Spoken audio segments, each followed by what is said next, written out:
We're on. We're on. Jake Malby, a.k.a. the Mountain Goat, a.k.a. bearded man who runs really far distances. Thank you for joining me. Honestly, thank you for joining me and, you know, taking time out of your afternoon and day to, you know, just do this with me. No, it's a pleasure, man, and I'm glad both of our schedules have aligned Finally. for us to be able to do this as well. So you've been away for 2 weeks on a little sort of just hiking trip? Yeah, a bit of hiking, a bit of climbing. It was just good just to pack up and get away from work and hang the work boots up and go explore the beautiful world we live in, or Australia we live in. And it's good at the moment because that's the only place we can sort of explore. So plenty of places. Get off social media for a bit. Yeah, man, there was no phone reception. So it was just a really, really good excuse just to let the mind run free in nature and not deal with, like, didn't have to hear anything about COVID or any of the wildness going on around the world. It was just, yeah. I just deleted my... no, that's a lie. I just got it back. I deleted my Facebook for about 2 weeks. Well, actually, the time you were away, and my life got a lot easier. So, Yeah. But Too many news stories on Facebook. oh, man, over it. So, look, we're not here to talk about Facebook. We're here to talk about you and what you've done and what you do for mental health. And I think a really good starting point for this podcast and episode is you. It is, you know, I know you've had your bouts with mental health severely in the past. And, you know, for my audience, they love a story. They love a story that they can connect to. And I really do think your story, you know, when I say unique, it is unique. It really, really is unique. It's very common, but because it's you, it's unique. And I think a lot of people can take some really good lessons from what you've done and what you've accomplished from who you were to who you are now. So if you want to take it away from, you know, your early childhood, not childhood, or just tell a story about your life and how, you know, your mental health struggles eventuated into you being an ultra endurance athlete. Yeah, well, it starts back sort of going on about high school, 16 years old. I had a long-term partner that got diagnosed with cancer. So I took it upon myself to leave. It's already just like started that off. Like, yeah, so 16. Yeah, and then just dealing with adversity. Left school to look after her, went to all the doctor's appointments, chemotherapy, all that. So it all had a toll straight away, straight off the bat. And I got 2 days a week where in the morning, because her father passed away of leukemia when she was 2 years old, so her mum had to go out and make the crust and do all that. So there was 2 days. I was a surfer back then, and I got dropped at the Spit. I'd paddle over to the Seaway and go for a surf for 2-3 hours, and then come back and put the old big boy pants on and sit there and be there for her. And yeah, it was sort of towards the end of before she got in remission. I noticed myself, I'd paddle out the back of Stratty, and if there was no surf, I'd just paddle away from everyone and just bawl my eyes out for, you know, an hour, whatever, get some surfing done, get back over, and then put that brave face on like we all know a lot of people with mental health tend to do. And then from there, it just stemmed to a broken down relationship after that of 6 years. 16, man. Like 16 and you've already been put in the deep end. Yeah. Like how do you navigate that? Like, did you even know what emotion, like what did you, could you even process any of that? Not until I started doing work on myself when I was 24, 25 years old that I started delving into my childhood and my upbringing. I can see how this is. Yes. Yeah, cool. All right, awesome.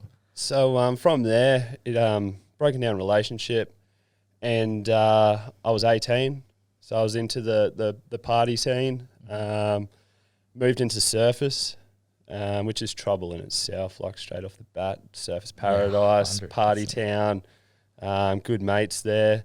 But my good mates at the time I had met through the party scene, and there were some pretty rough people I used to hang out with, used to get up to all kinds of mischief, and took a lot of drugs, like lots of coke, ice, speed, MD. Yeah. I was doing it all. Elsewhere. Just LC and all those clubs. Yeah, and yeah. it was a few years of doing that, and one moment that kind of changed my life in that point, getting away from the ice and stuff, there was a situation. I had a falling out with one of the mates that I was hanging out with, and got accused of something that I did not do, and it just made me realise like what that drug and drugs especially can do to one person's mind. So I ended up moving back in with the rents, which is probably the best thing I had ever done. And then, 6 months later, I ended up hooking up with this really lovely girl that sort of gave me that purpose to completely get away from all that sort of stuff. Mind you, I was still smoking a lot of pot, which back then I didn't think it was doing. So, how old? So, just this is when I was. So I seen her for 3 years. So I would have been about 21, 20. Fuck, so that was a solid slog. It's just drug abuse. Yeah. Nice solid slog. And then when it was 2016, so I would have been about 24. I was working over at JSW Power Sports just for a little bit of a change of scenery, and I got a phone call from my little brother, which was really, really good. Then I was just around the corner for that moment, and he couldn't string together a sentence, couldn't understand him, and I knew something was up. So I ended up, he's like, I need you at home now, I need you at home now. Mum's not good. So I ended up jumping on my motorbike. I was riding a motorbike at that time, and rode as fast as I could around to my parents' house, and found my mum unconscious on the floor from a drug overdose, prescription medication, trying to take her life. And that was a very confronting moment for me, because, I mean, the strongest person in your life is, surrendered or went to surrender. So I was a first responder. I had to administer critical first aid to my mother. That's really tough. While I had to wait for the quick response ambulance to come. Once they come, took over from me, I was just rattled. I was proper rattled. And from then, it was a lot of questioning to my mum on why she had done that. And I was very confused. I was very lost at that point. My pot smoking increased as it would dramatically, just trying to find my escape.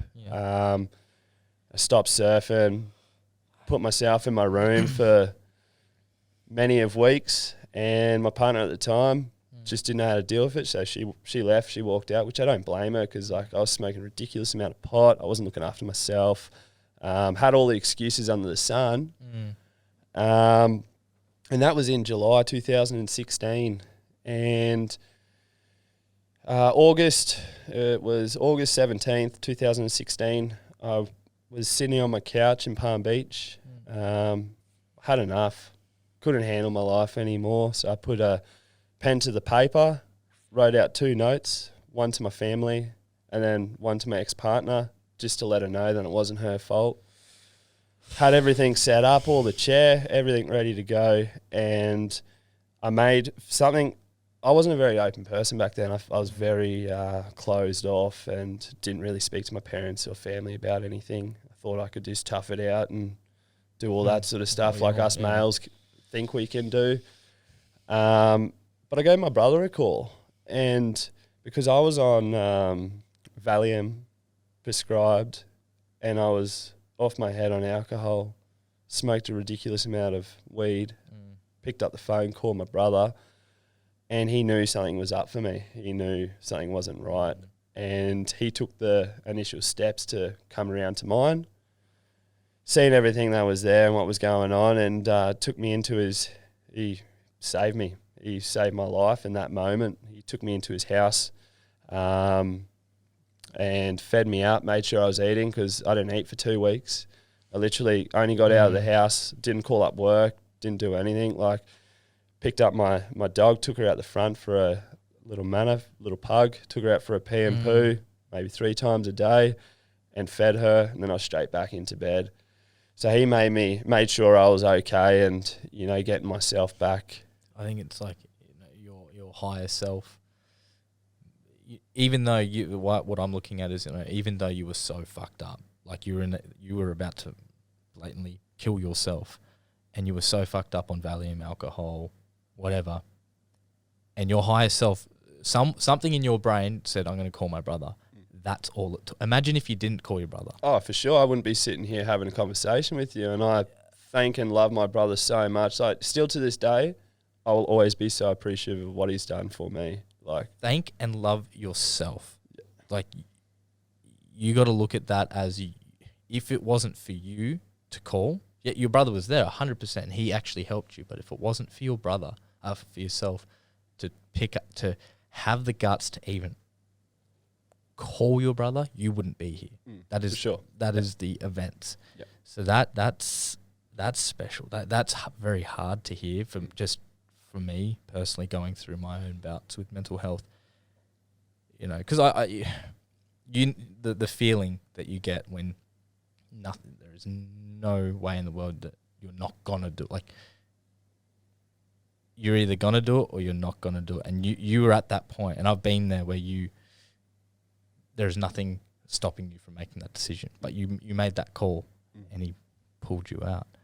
Now, on that sort of you know, suicidal tendencies, do you think that is, you know, a part of your genetic? Do you think that's, you know, childhood trauma, or what do you think that's just manifested over time, or do you reckon it's genetics, or what's your take on that? It's a number of things. It's the lack of self-care in that moment, to not be open and be able to talk about my problems, and I mean, there quite possibly be a genetic side to it, but definitely just trauma over the years, and I mean, seeing my mother being there, I guess I was just in a really, really fucking shit place, and to me there was no means to the end, and other than to hang myself and take my life and take myself off this earth, as real as what that is. And I mean, there could be a genetic component, but I can't really guarantee that. But definitely it was lots of lack of self-care, drug abuse over the years, and I just didn't have a clear frame of mind. Didn't for quite a while. Yeah, just couldn't deal with a lot of things. I was someone that up until I actually found ultra marathons, I was someone that used to quit at the drop of a hat with everything, like whether it be work or, you know, whatever it may be. Like lots of stuff at school as well. When things got hard, I just put it in the too hard basket, and that was it. Just couldn't sort of deal with it. Didn't have the mental capacity. So juxtaposed with what you're doing now is just a massive, I think, mindset, just a complete mindset shift, which again, hats off to you, because you wouldn't be able to do what you do now if you were the same person back then.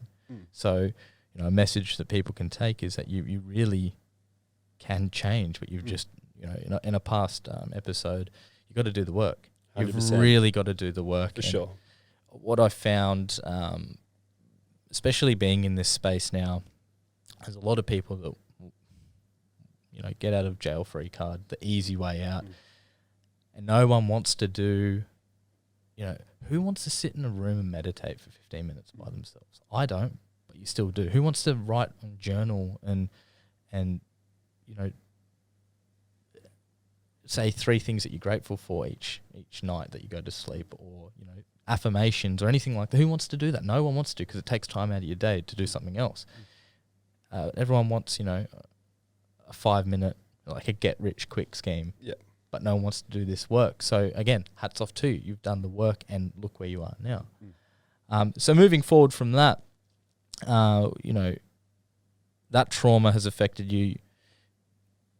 that's manifested into you trying to kill yourself, and then your brother's taking you out and actually taking care of you. So from there, I think he's a coach or ultra runner himself. Yeah, Yeah. Ran ultras many of years. Like I used to watch him end up in the back of ambulances when I was younger, before it got real big in Australia. And I was just like, who would want to put themselves through that? Like, go run 100 Ks, end up in the back of an ambulance. That does not sound like a good time to me. It's like, so my parents both are ultra runners, and we used to go to South Africa every year to do the Comrades Marathon.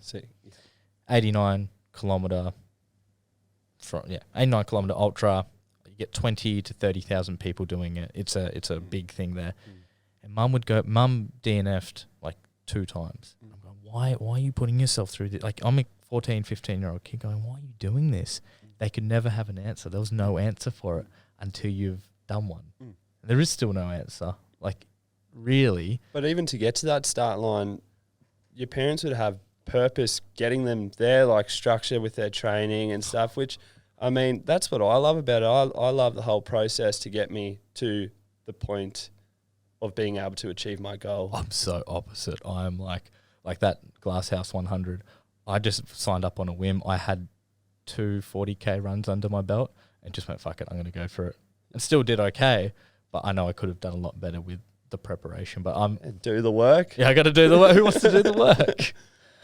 So yeah, your brother, he, I think signed you up to your first trail. Yeah, so that was, he had me for a good month at his, and he said to me a week out from October the 2nd, which was Nerang 100 miler. So he's like, I've got you a ticket. He's like, all I want you to do is rock up on the day I'm going to be there. You can crawl, you can run, you can walk, you can do whatever you want, but you're going to make 25K. And I looked at him, I'm like, looked down at my legs, looked at him, I'm like, there's no way I'm going to be able to do 25K. 2nd of October, I rocked up at Nerang Velodrome, started speaking to the community. There is ridiculous. Like, people coming up to me and introducing themselves, which there's my mate Brad Glover. I met him on that exact day, and he's my best mate today. Yeah. So had all these people, and then I remember starting at the start line, and the gun went off, and me being me, I'd never really ran in my life, so I put the legs on and got probably about 200 metres down the road and seen 3 hills in Nerang and just went, what have I got myself into? Rolled in after the 25K. I was buckled. Did it in like, far out from memory, like 3 hours 40 or something. Like, took me a while. Yeah. But then I just remember looking down at my legs and going, these things took me 25K. Never in my wildest dreams would I ever think that I'd be able to run 25K. So I turned to my brother at the finish line straight away and I said, I want to run a marathon.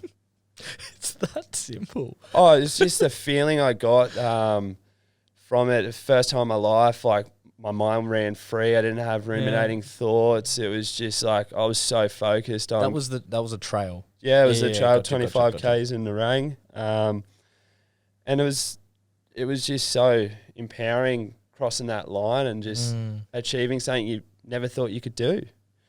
So then there was that marathon. I said to my brother, I want to run a marathon. He's like, perfect. I'll coach you up over the next month. Yeah. Mind you, I had no training for that 25K. I rocked up, stood on the start line and just went.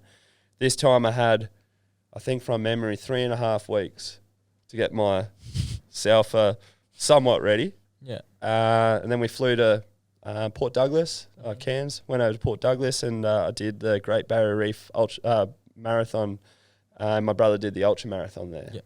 Port Douglas. Yeah. That would have been so hot. So hot, so humid, and it was in November. Oh. So the little bit more of the raw end of the heat spectrum there, but it was hot. It was beautiful. It had the sand, it had trails, it had roads, so it had like the mixture of it all. Rolled in after that. That was 5 hours, 54 minutes. So rolled in after that. I wasn't really time, looked down at my legs again and went, you guys took me 42.2K. And then I turned to my brother and I'm like, I think I'm ready for an ultra. And he just laughed. He's like, in his head, I can tell you right now, he's like, all right, that's exactly what I wanted to hear. Yeah.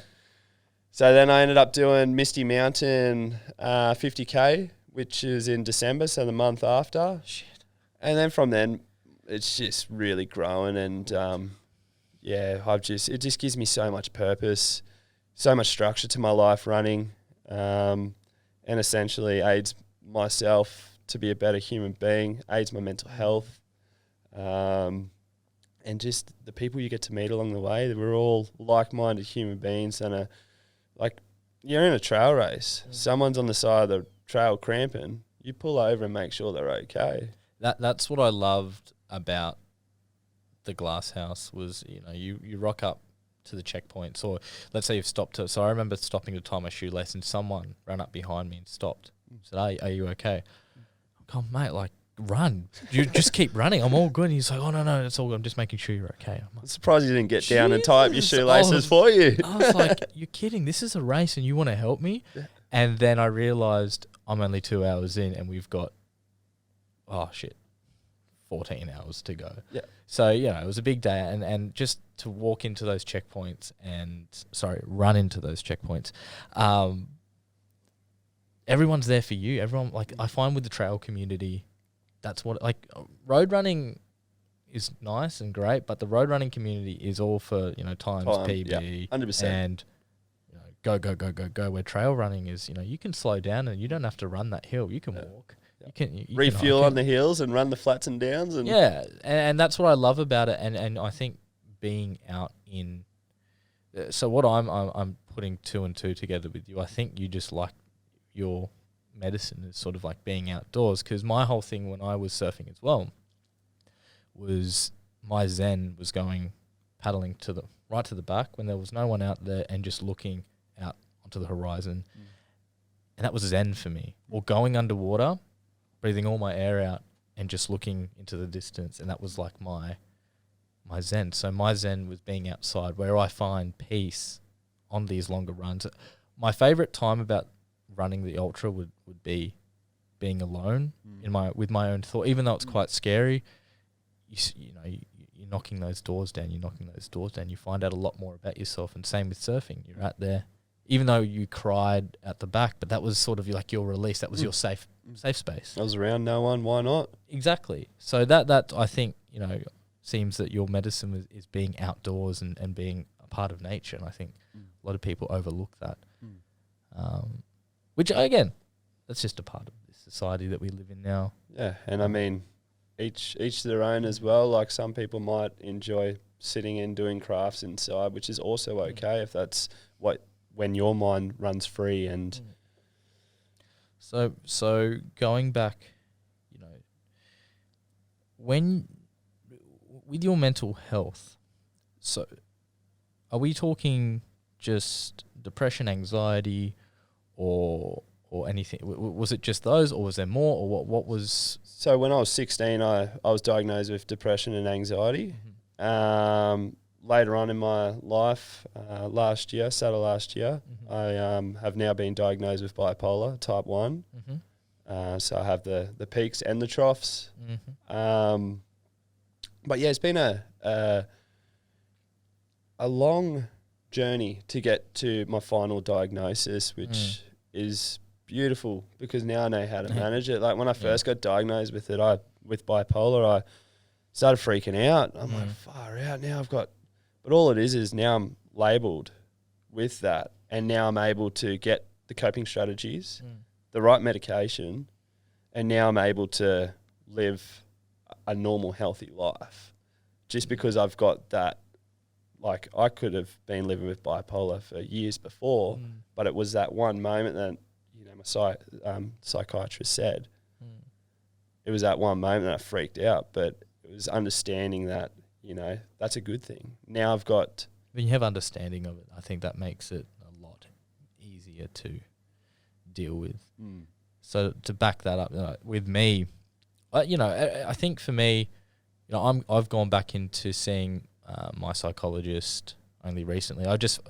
in the past 2 weeks, I've finally come out of it. I was a fucking hole, man. Like, not to a point where of course you get the suicidal thoughts, but not to a point where I was a couple of years ago. But when I first fell into my hole years and years ago, I was diagnosed with depersonalization. So that comes from childhood trauma that I actually disconnected myself from as a safety barrier for me. So to not be in that moment, I don't even know what that was, to be honest, but I've actually disconnected from my reality. So when I look at my hands right now, not even kidding, have you ever put an Oculus headset? That's my reality every day of my life. I am here. I'm definitely here, but I'm not actually here, if that makes sense. When I went through those motions, same thing. I didn't know what to do. I was like, what's going on? What's going on? Finally got told this is what it is. I'm like, oh, fuck that. And it was just this big thing lifted off me. Now I know what to do.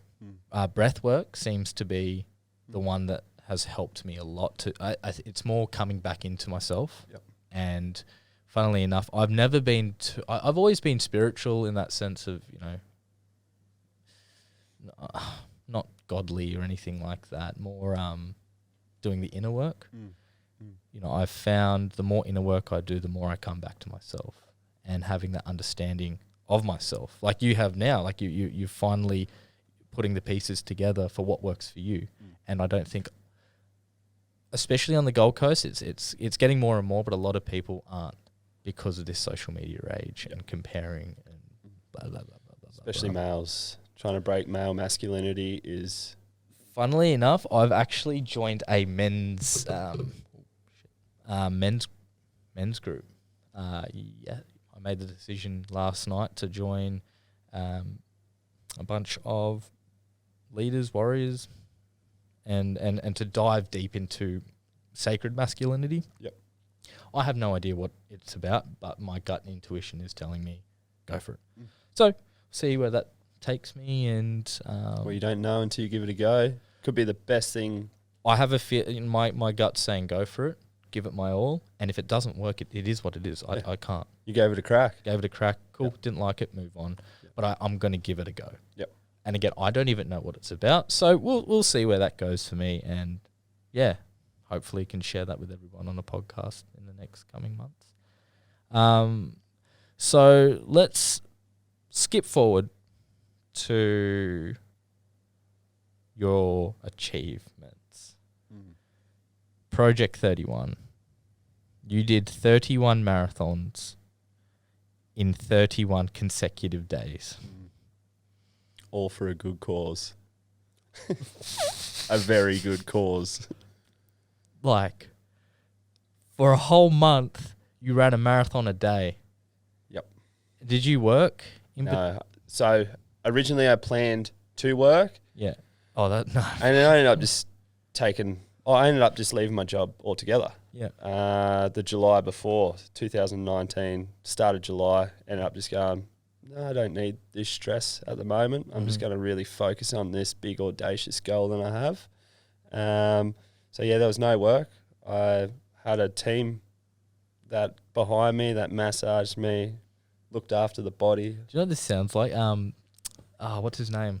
Triathlon dude. Oh, Iron Cowboy, James. This is he did the. He was 100 messaging me doing it while really? I was doing it. Yeah, so because he was like my idol. So, that's I was a fanboy. Cool. I was a massive fanboy. I watched the Iron Cowboy every night before my marathons. Really? I'm like, if he can do that, like he's got an extra 80K bike ride and a 3.7K swim more than me to do. So watching his whole thing, 101 full distance Ironman triathlons in 101 days. Like mind blowing. Bloody mind blowing. So it just shows you what you can do. And he had the whole crew and whatnot and didn't work like that. So you had a crew. For 31 days. I saw a few. I remember seeing you on the news. I do remember that. So what was the cause? So Living. Mental health, suicide prevention charity here on the Gold Coast. They do a lot for schools, which really appeals to me. Educating the young, because I mean, if we can make a stand and educate the young, it can be a massive preventative later on in life with dealing with mental health, or even being able to see their friends at school and maybe be able to address certain things. So what they do is they go around to schools and do a Living Well program. So they educate the kids and teachers on warning signs and coping strategies, and to be able to do so, it costs money for them. So my goal was only $5,000, because this project was mainly about creating awareness around mental health. I wanted to see the people see this ginger dude running up the Gold Coast highway, Gold Coast coastline every day, the same route, same time, and question why. So at first, it got like a little bit of movement, and then not B105, who am I talking to? I think it's like now Triple M. Yeah. They jumped on board Spider Everett, Yeah, cool. then because they've had all the people in the cars driving to work and stuff, and started blowing up a little bit more towards the end and getting the awareness that I wanted to create, but also ended up beating my goal by like 23 grand over what I even, and that was beautiful, because that was a community.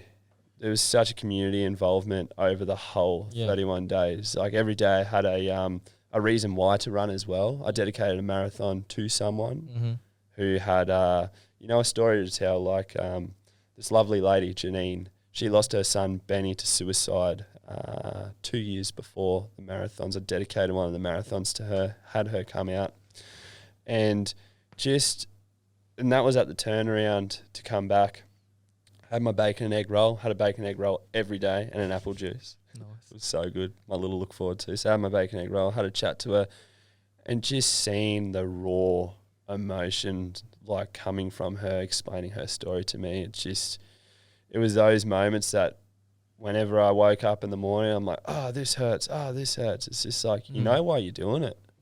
Like, yeah, it hurts. A lot of things hurt. It's just get out and get moving. And yep. And I think that, to bring that point up, it's just physical. You've been through the fucking shit, man. From a very young age, it was hard. Emotional pain is far greater than any physical pain I've ever put myself through in my whole entire life. I'll back that. I say to myself when, especially in that 100, I did a 70K, in April we did a 70K mental health run from North Burleigh to Burleigh Point and back for 10 hours. Started at 4, finished at 2. We raised $5,000 for Lifeline, who helped me and a few of the guys that I know with their chat helpline. Yep.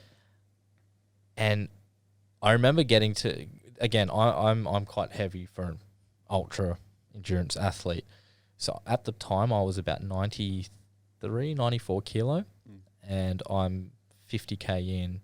I just remember crying. And I was by myself. I had my sunnies on, and I was telling myself, I'm like, you've been through the shit. This is nothing. You've hurt for years, and you can't put up with a bit of physical pain. Like, you're here with good people. Let's get it done. And it was like me talking to myself, and then, oh, fuck, wipe the eyes. And it wasn't a sense of pushing through being a man. It was like, no, you've done this before. You've had it worse. Stop this shit. It's just a bit of physical pain. Let's do it. So I did end up doing 69K and had to finish off with 1 more K after the 10 hours. But that was hard, regardless. So during the, the marathons, what the fuck goes through your head? Like, of course, the first one's all fun. You're jacked up. You're ready to go. The first one was quite easy, I'm guessing. Yeah. First sort of, because I was part of my training. I was going off on a weekend and running double marathons, and because the whole idea was to train to do 7 marathons. Whilst doing the 7 marathons, it would get my body to adapt to be able to do the 31. So there was, times. I think it was the first sort of 4. I did 4, and no real dramas. And then the 5th one, which was actually dedicated to my mum, I woke up and just one leg over the bed, and I remember putting it down. I was like, oh my God. Then the next leg went over. And pardon me. And mind you, at this point, I'm living in a 2-bedroom unit on my own with my dog. So I had people making me meals and bringing them over, and all I'd have to do is reheat them. Yeah. Or I would make my own food. I'd take my dog, walk down to Coles down the road, do my shopping, and come back after marathons, and then put my big Normatec garments on and sit there in the house for a couple of hours. So it was difficult on and off. Like I could get to like from say marathon 13 to 16 a breeze. 17, 18 was so hard, like so tough. And then there was only quitting never crossed my mind, like not even once. No word of a lie, not once. Up until day 27. Right, almost finished all 31 marathons, and I almost chucked it away like on day 27. And what was like my head? Yeah, my head wasn't strong. Yeah. I woke up and I was just funny, like you've done 27 marathons and you've woken up and go, oh, my head's not like that's insane. Yeah, it just goes to show the power of the mind. If the mind's not in it, you're not. And yeah, that day 27, I woke up, and if it wasn't for my cousin Kale and my mate Jess, I probably wouldn't have got out of bed and thrown in the towel. Yeah, shit. And I mean, like I've done however many Ks before to get me to that point, and just it's funny because I watched the Iron Cowboy and his whole thing. They're like, how did you know you were going to finish? When did you know you were going to finish? He goes, as soon as I woke up, I knew I was going to finish the day, every single day. And he did. So, and then funnily enough, that one day you go, nah, I'm not feeling it, out the door. Yep. So during that slog, you know, do you go into autopilot? What went in you were doing it for a good cause, but what was going on in your head to even push? Like, that's a lot of mental fatigue. Like, what do you think about? What do you do? Well, the thing was, man, like, I virtually had someone running with me the whole time. Like, there was sections like 4Ks here on a day, 6Ks here on a day, but majority of the time I had someone with me occupying my mind. Okay. So it wasn't until I got home and sort of sat down and took my recovery shake and started eating food, then I had to sort of sit down and process what I was actually doing. And see, that's one I wanted to get to. So after, you know, everyone else's life goes on and you just finished, let's say 20, let's say after the 27th, and you're there alone. Were you there alone by yourself? Yeah. So you're sitting in your room by yourself or in your house by yourself. Where does your mind go? Like, you've just gone, I've done 27 marathons. I've had a really shit day. I've got no one here. What is it? Autopilot? Like, what? So, like, for the days that I actually did not feel myself, my mate Brad would come over and would go down the beach, have a cheeky little beer and just a chat, 2 mates, and then I'd go back and then do my recovery. But there was a lot of the time that I actually wasn't at home as well. Like, I was doing appointments. Kai Duncan from Salty Backs, he'd give me my muscle manipulation, manual therapy, and then I'd go see being GC Ree.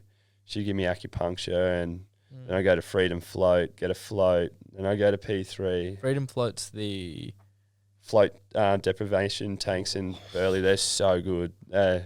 I've heard good things. I've also heard bad things. So I was, some shit. Man, all good things from me. I remember doing my first ever float tank, day 9 marathons deep, and you go into this little pod, no light, no sound, and you're floating on air. And it's like essentially body temperature water. Yeah. So to be able to take all impact off my body for the moment that I've just spent, like, every marathon took me anywhere from 4 to 4.5 hours, every single one, except day 27. That took me 5 hours 50. Still, that's pretty good. Like, that was just walk, run, slog it out. But yeah, I can vouch for them. They're amazing. So helped a lot. Oh man, I've heard. Yeah, the bad things is more the mental side. That I've had a mate who actually couldn't do his time in there because he was overthinking everything. he said his heart rate went up and he just couldn't handle the feeling of being in his own head, Right. which I can understand. So, you know, you finish the 31. What's that for the month? That was like K-wise? Yeah. 1,308 kilometres for a month, yeah. Jesus Christ. Yeah. That's a lot. Yeah, my body felt it. Yeah. My body was pretty banged up after it, but my whole goal was to get to the last 3 marathons because my brother, Ben, he was living up at Cairns at that time. He flew back for the last 3 and Sounds nice, yeah. He was hurting as well. He just turned to me after the second one, 2 in a row, and he's just like, man, how are you doing this? How are you still walking and running? And did you find your body sort of adjusted to it? Like you sort of went, oh, okay, your body goes, oh, I'm ready for this, let's go. So I could run, but it hurt like a motherfucker to walk. It hurt so bad. But once I got in the flow of running, it would take me about sort of 3K to get the ball rolling. But once I got that ball rolling, it was just like that flow state came into play. Yeah. Oh, Legs that's it, the flow state. Okay, ticking over, and I was chatting to people, and you know, I'd hit the turnaround, stop, have my bacon and egg roll. So I always had something to look forward to. Yeah. Turnaround was my bacon, egg roll, and apple juice. Yeah. And then coming back would be my recovery shake. It was so tasty, and like whatever treatment it may be for that day. So I always had things to look forward to. And then pre, post, during. Yeah, well, you need like just keep that mind focused on other things, not just that great, massive task at hand. Well, that's it. I think you got to break it into chunks, and a lot of ultra runners. Well, now I can say I'm an ultra runner. You know, I broke up my 100K into marker to marker. Yep. So I'd run to the one marker, walk for one marker, run to one marker, and they were 50 to 100 meters apart. But it just it broke it up, and it sort of got monotonous. Like when you're out there for so long, because I finished 1:16 and a half, and if I did the training, could have easily brought that down. But being out there for 14 hours, it got to a point where I was like, the hurts hasn't got any worse. It's just I'm bored. So I had music, and I was like, I'm still bored. I don't have anyone to talk to, and that was the biggest slog for me. And breaking it up like that sort of became a game. Which I guess it helped. But for you, man, like what was your marker to marker? Was it just those small little treats or every day? So I never started going, I've got 13 marathons to go. I never did that. Yeah. So every morning I'd wake up, I'd listen to my song, and then I go, I know I can run a marathon. I know it. I know I can run a marathon. I ran my first marathon 2 years, 6 months before doing the 31. I know I can do it. I did that with no training. I've trained so hard. I've dedicated and applied myself so much. I know I can run one marathon. Next day would come. I know I can run one marathon. Jeez. So the whole time I was just saying, I know I can run one marathon. And when you say that to yourself, it sort of manifests and you're able to do it. For sure. And then I started, the worst decision I could have made during that is I started counting backwards from day 7. Yuck. And like whoever's done one marathon, it is a massive task at hand. Yeah. So then when you start, in my head, I was trying to break down 7 marathons, and that's fucking tough. Just numbers wise? It's just like, going. And like you're already mentally and emotionally fatigued. Yeah. So it's just like you're thinking, and you just, and that might have had like a massive play for day 27 why I woke up so negative, and just because it was just like, man, still got a few marathons left, and I'm pretty buckled. Do you think there's a correlation between your mindset, as I said before, you're tough. Like whether you like it or not, you're tough. Like as in when I say tough, you've got a strong mind.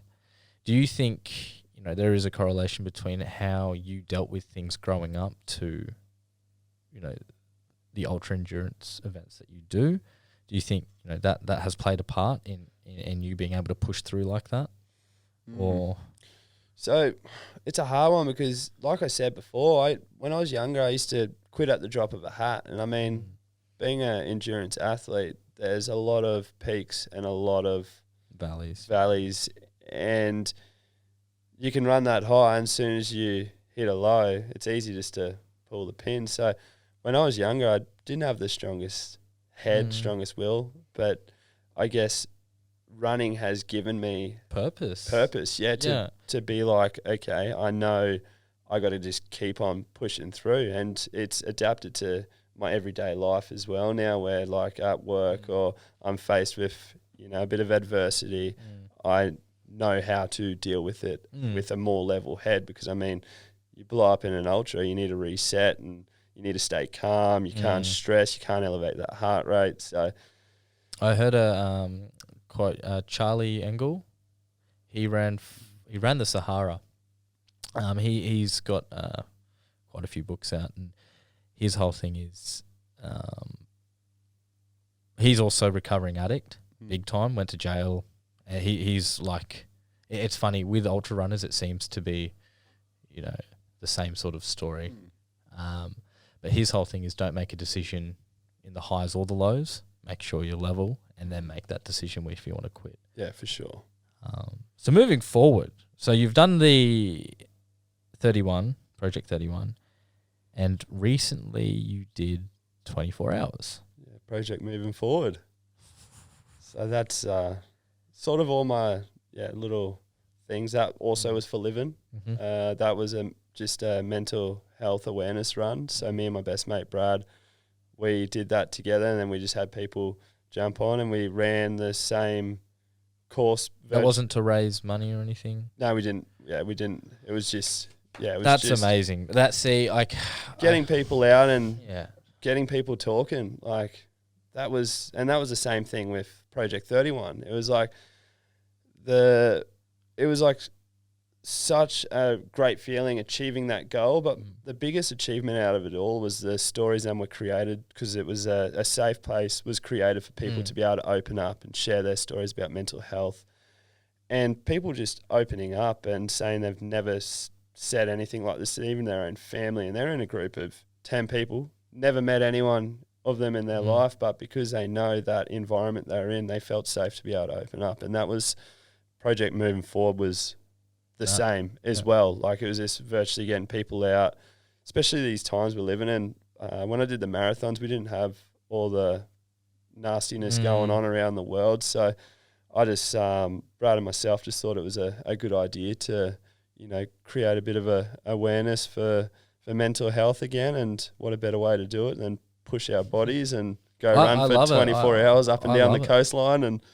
But to bring it back to what you just said before, like, you know, you were doing it for mental health, but you were also, in a way, putting yourself out there vulnerability-wise. You were vulnerable with your story. And I think with mental health and especially with this podcast and what I'm doing with Run for Your Life and whatnot, I think vulnerability is the way out of this. Really, you know, giving permission to the people around you, like what you did, and saying it's okay to, you know, it's okay not to be okay. And that gives permission for the next person to bring down their walls.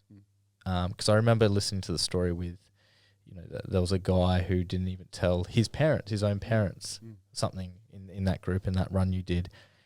That's powerful. And remember, you've got to give yourself credit. You did that. You allowed that to happen.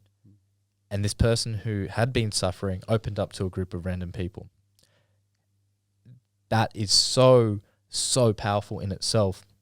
And for you to recreate that again with I have a thing with, this is a personal thing with donations and whatnot. I find, you know, in this social media zero-sum approach we have to life right now, you know, people think, and I've been guilty of it, chucking $50 at something going, oh, cool, sweet. But for you to not ask for donations for this second 24, I didn't know that. I actually had no idea. That in itself is amazing, that you wanted to recreate space to allow people to open up and allow people to feel safe. So that's just a perfect reflection of you and who you have become now, which, again, hats off to you. Like, that is serious. I honestly, until this moment, I didn't know you didn't take donations. Like, yeah, it was just a mental health awareness run. And, I mean, donations are great, like, especially for a charity like Living that, you know, utilises the donations for like helping our I know with generation. Living, because the guy that is my right hand man, he's good friends with Casey. Yep. Casey's a legend. Yeah, He's helped me so I haven't much. met it. I met it. I haven't met him, but I know with Living, the money goes to where they. For sure. There are other organisations which I won't mention that I've actually emailed and said, where did the money go? Because actually, Lifeline. I just wanted to know where the money went, and there was no direct answer. And they said it was spread. I was like, okay, well, where? And there was no. That was it. No email back, and that sort of hit me hard. Where I was like, where is our money going? Where is that? So no, I think donations it's a great way, and don't get me wrong. If you want to donate, I think if one life saved, it's way greater than any donation, like a life. So and again, you created a space that could have potentially saved a life. So you ended up running 174.74. I had to look down at my hand. Did you get that? You got it tattooed. Yeah, I got that, and then I got the 31:31 for the marathon. So when I'm hurting while I'm running, look down at the hands, and I know I can, get it done and go one more. No, that's exactly the same reason when I'm looking down and go, okay, why did I get these tattoos? Yeah. 174K. Yeah. That's over the 24 hours. So we started at 6 a.m., finished at 6 a.m. Yeah. And it was a magical journey. That was pretty stock standard, just pain cave and deal with it. The body held up really well. The head held up really well. And there was a section where I was completely on my own from about, I think, 2 o'clock to, about 1:30 to about 3. And that was beautiful. Like, that was... in the morning. Yeah. Completely on my own, just... That's it, especially on the Gold Coast, that sort of... I'm not kidding, that scares the shit out of me. I think from past trauma, when you're 16, 17... walking the streets. Like I got hospitalized when I was 16. I'm not kidding. It's trauma. I had a guy come up to me with balaclava, thought I was someone else, and hit me in the head with a baseball bat. Oh, wow. I was out cold. So no wonder you got trauma from it. But I'm not kidding. When I'm in Burleigh or Palm Beach, I'm never at that time. I'm a dad now, so I'm never going to be out that late. But yeah, if I see a shadowy figure, no matter what, where or what, I get scared, and that is just from that incident. I got flogged, and they took all my stuff. I got jumped, woke up, big egg, no one there. I was like, holy shit. Well, fortunately, that did not happen to me. So you were running like that strip? Yeah, just the same strip up and down. We started at the Pirate Park, ran to the Spit. Pirate Park is where it happened. Yeah. Right.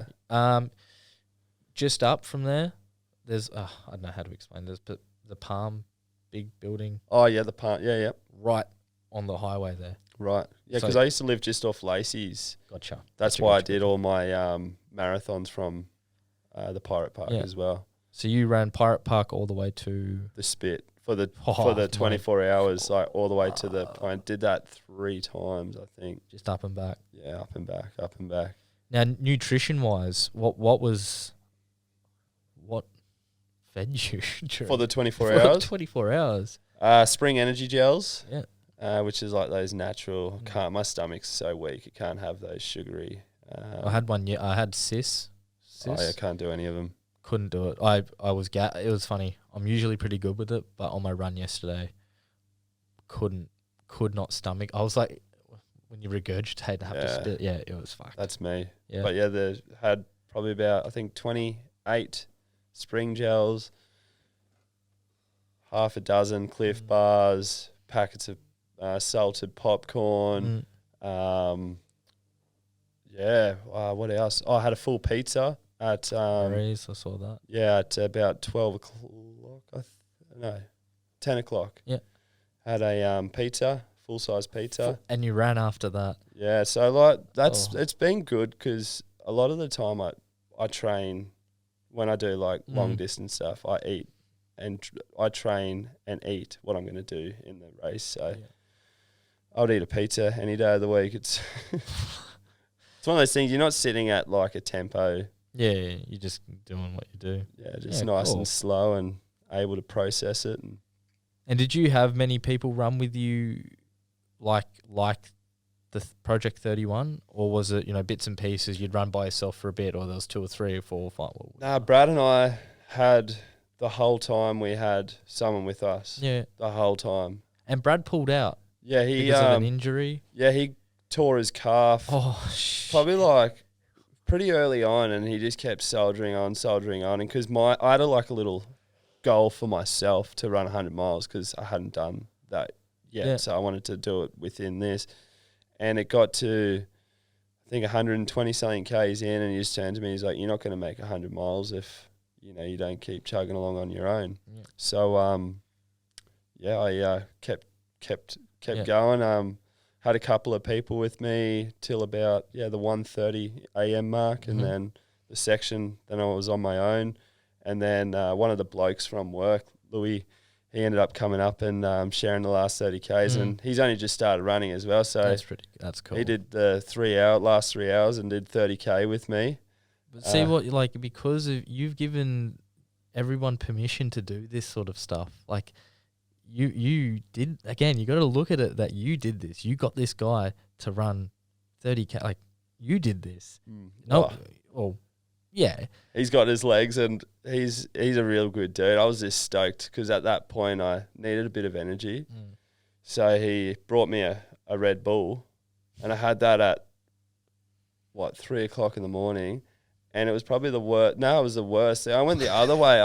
I've never had it before in my life. Yeah. But I was running, and my head felt like it shut off. So I was like sleeping at the same time. Really? And he was, because we're running around Burleigh Headland. Yeah. Pitch black at night. Oh, I see. Got a phone torch. And he was using the phone torch and just kind of guided me back on the track. I was like going off to the side, and then he'd guide me back up on. When I did my first marathon, so again, sort of similar, I just went and did one. Woke up at 2 o'clock in the morning, I'm going to go run a marathon. I gave myself 12 weeks of training, and I ended up getting to 3 weeks into the training. Again, who wants to do the work? I was like, fuck it. I've got 2 legs. I can do it. So I running around that headland there I'm not kidding. Again, it's that trauma response. I was like shaking. Anything like off to the side, I'd be like, what, is that someone? Is that like, I always thought someone was after me. Always. But you did it. You did it. 170, that's a lot. That's a lot. But I know these puppies can go a lot further as well, so. So what do you think, especially with ultra running, because not everyone who goes into depressive states and whatnot always becomes an ultra runner. So what do you think your hook is to the sport? Because you're putting yourself through pain on purpose. Do you think you like again, I've heard the story of people are gluttons for pain because of ultra running. They love the pain, they love punishing themselves. But for you, I don't think that's the case. So what do you think your pull is to endurance sports like that? Just the quality of life it gives me. It makes me feel like it always gives me purpose. I've always got structure to my life. Like I know I'll wake up X amount of this time, go to work, Monday to Friday.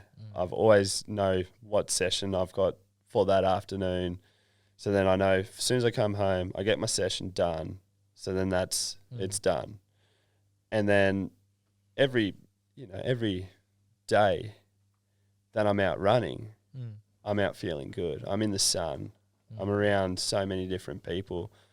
But yeah, just that purpose, like it gives me so much purpose and gives me an opportunity to do things for people to help.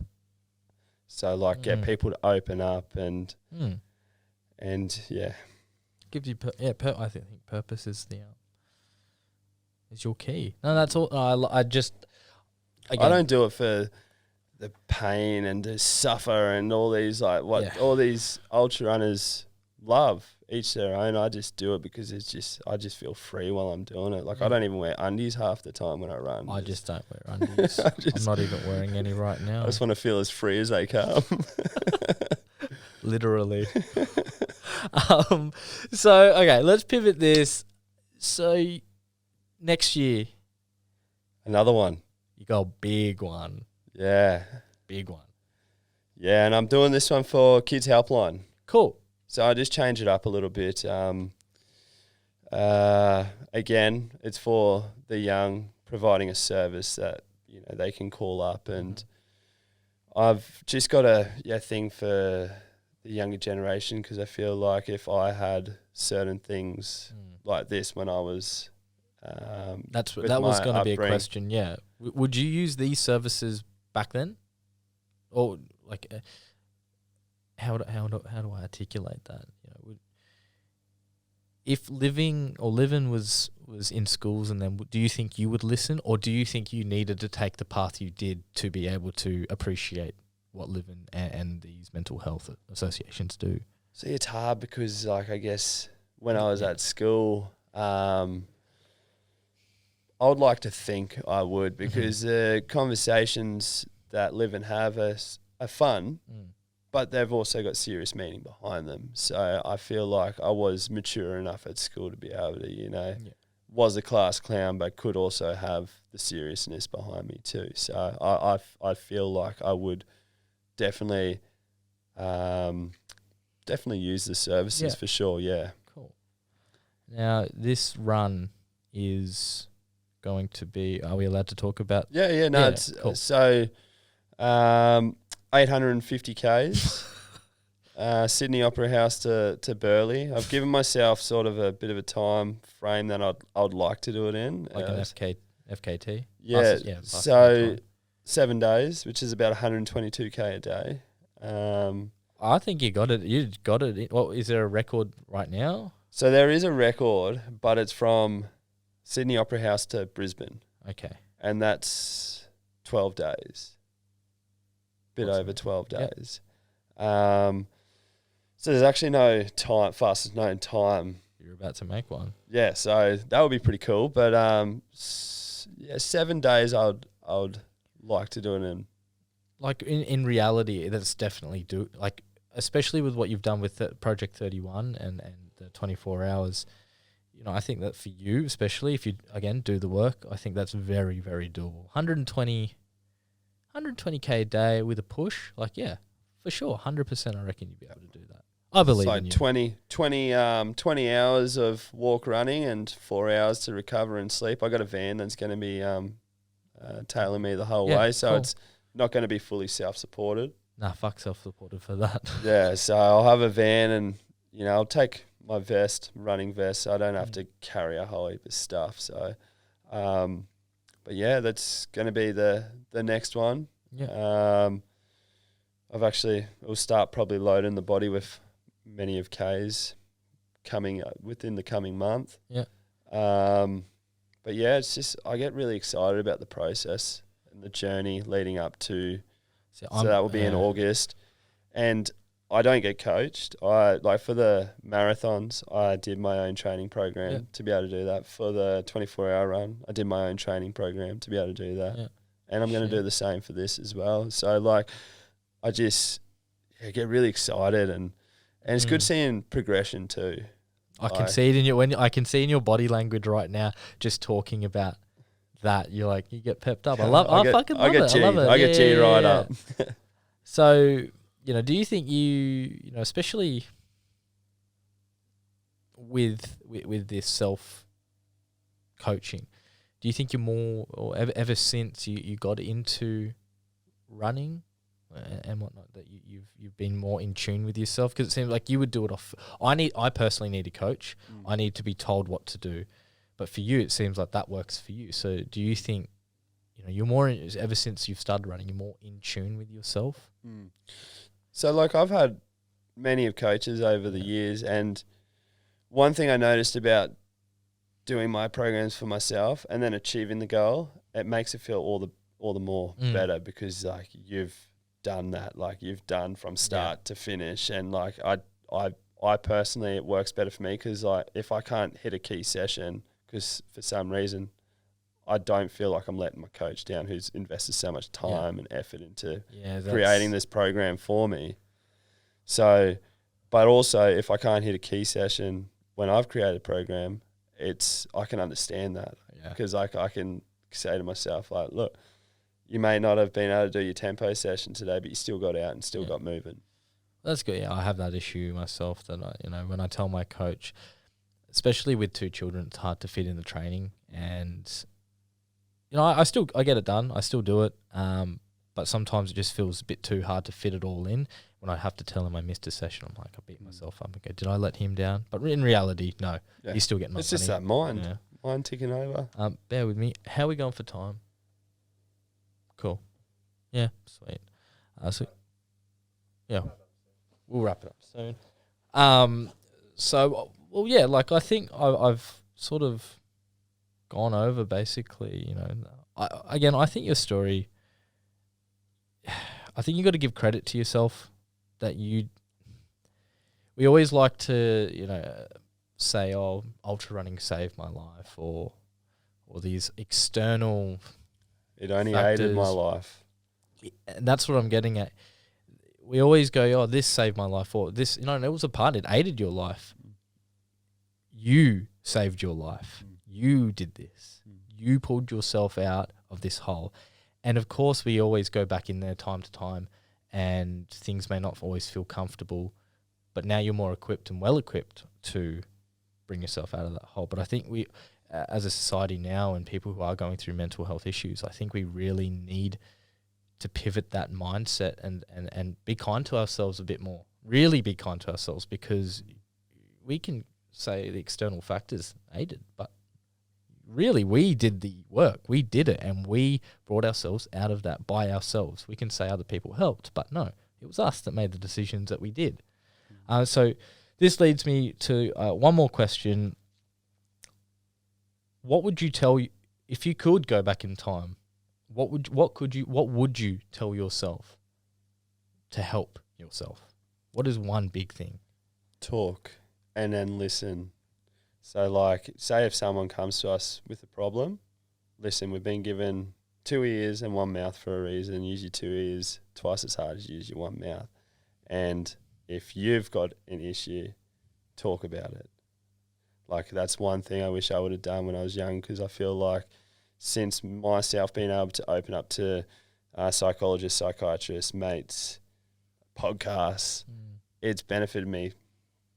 Ridiculous. Like, I find so much help, because I'll say something and someone might have been through the same sort of thing, and then for them it starts a conversation, but I spent too many years keeping everything to myself, bottling it up, and before I knew it, that's when I was sitting on the end of a couch, not wanting to be here anymore. So I feel like if I was able to express myself, my emotions, my feelings, a lot easier at a younger age, maybe it might have been pivotal to not happen what happened later on in life as well. So cool. I love that. I like that. I think it's perfect for who you are and what you represent and what you're doing for the community. But yeah, I think that's a perfect way to end this, and hopefully we can do this again after the Sydney to Burleigh. I'm sure we can. But cool. Yeah. Like, again, thank you so much for coming on. Like, thank you for taking time out of your day and getting it done with me. And just thank you for being you and what you're doing for the community. So I appreciate you. I really, really do. I really do. Cheers for having me. And thank you for creating a space where people can talk, and then you've got listeners that can listen as well. So cool. Let's do it. Epic. Peace.